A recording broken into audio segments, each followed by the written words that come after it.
ശബരിമല തീർത്ഥാടനത്തിന് വരുന്ന ഭക്തജനങ്ങൾക്ക് അടിസ്ഥാന സൗകര്യങ്ങളും നല്ല ഗതാഗത സൗകര്യങ്ങളും ഉണ്ടാക്കാനുള്ള റോഡ് സുരക്ഷയുമായി ബന്ധപ്പെട്ടുള്ള കാര്യങ്ങളും റോഡുകൾ നവീകരിക്കുന്ന കാര്യങ്ങളും ചർച്ച ചെയ്ത് തീരുമാനമെടുക്കുന്നതിനാണ് ഇങ്ങനെ ഒരു മീറ്റിംഗ് MLA-മാരുടെയും ഉദ്യോഗസ്ഥന്മാരുടെയും ജില്ലാ കളക്ടറുടെയും ജില്ലാ പോലീസ് സൂപ്രണ്ടിൻ്റെയും സാന്നിധ്യത്തിൽ വിളിച്ചു കൂട്ടിയത്. ഇതിൽ ആദ്യപടിയായിട്ടുള്ളൊരു മീറ്റിംഗ് കഴിഞ്ഞ 16-ാം തീയതി തിരുവനന്തപുരത്ത് വിളിച്ചു കൂട്ടിയത്. കഴിഞ്ഞ കാലങ്ങളിലൊക്കെ പാക്കേജ് ഉണ്ട്. കഴിഞ്ഞ കാലങ്ങളിൽ അറേഞ്ച് ചെയ്ത പ്രവർത്തികളെല്ലാം തുടങ്ങാത്തതുണ്ട്. അത് പ്രത്യേകിച്ച് ഈ പത്തനംതിട്ട ജില്ലയിലും ഇടുക്കി ജില്ലയിൽ കുറച്ചും ഉണ്ട്. ബാക്കിയുള്ള ഭാഗങ്ങളിലൊക്കെ ജില്ലകളിലൊക്കെ പ്രവൃത്തി നടന്നുകൊണ്ടിരിക്കുന്നു. അപ്പോൾ അതിൻ്റെ കാരണങ്ങൾ അറിയാൻ അതിനൊരു പരിഹാരം ഉണ്ടാക്കാനാണ് മീറ്റിംഗ് വിളിച്ചത്.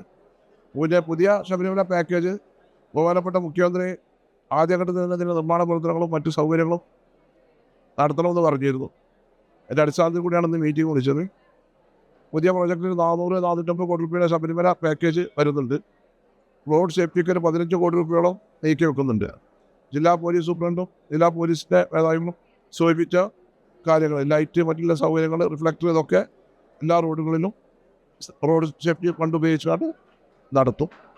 അതുപോലെ മറ്റ് പ്രവർത്തനങ്ങളും വളരെ വേഗത്തിലാവും. മുൻകാലങ്ങളിൽ നിന്നൊക്കെ വ്യത്യസ്തമായിട്ട് അവസാന കാലഘട്ടത്തിലില്ല. ആദ്യ കാലഘട്ടത്തിൽ സെപ്റ്റംബർ ഒക്ടോബറിൽ വർക്ക് അറേഞ്ച് ചെയ്താൽ നവംബർ ഡിസംബർ ഒന്നാം പിന്നെ കാലാവസ്ഥ ഉണ്ടല്ലോ, ആറേയും പണി നടക്കണമെങ്കിൽ മൺസൂൺ കഴിയണം.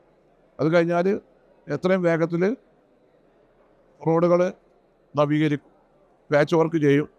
പിന്നെ റോഡിൻ്റെ ഇരു സൈഡിലുള്ള കാടുകളൊക്കെ PWD തന്നെ നേരിട്ട് അടുത്ത് അതൊക്കെ വെട്ടിത്തെളിയിക്കും. ഈ കാഴ്ച പറയുന്ന ഒരവസ്ഥ ഉണ്ടല്ലോ, കാടുകൾ വളരുന്നു. പിന്നെ ഇവിടെ ഇപ്പം ഇന്ന് ചർച്ചയിൽ വന്നത് NH കഴിഞ്ഞാൽ ദേവസ്വം ബോർഡിൻ്റെ കയ്യിലാണ് 5 കിലോമീറ്റർ റോഡ്. അപ്പോൾ ദേവസ്വം ബോർഡ് ആ റോഡ് PWDക്ക് കൈമാറാമെന്ന് പറഞ്ഞിട്ടുണ്ട്. അതിന് ദേവസ്വം ബോർഡ് തീരുമാനം എടുത്താൽ ദേവസ്വം മന്ത്രിയുടെ സാന്നിധ്യത്തിൽ ദേവസ്വം ബോർഡ് അധികൃതരും PWD ഉദ്യോഗസ്ഥന്മാരുള്ളൊരു മീറ്റിംഗ് ഈ മാസം തന്നെ തിരുവനന്തപുരത്ത് വിളിച്ചുകൊള്ളു. അവർ PWDയെ ഏൽപ്പിക്കുകയാണെങ്കിൽ ആ റോഡ് നവീകരിക്കും.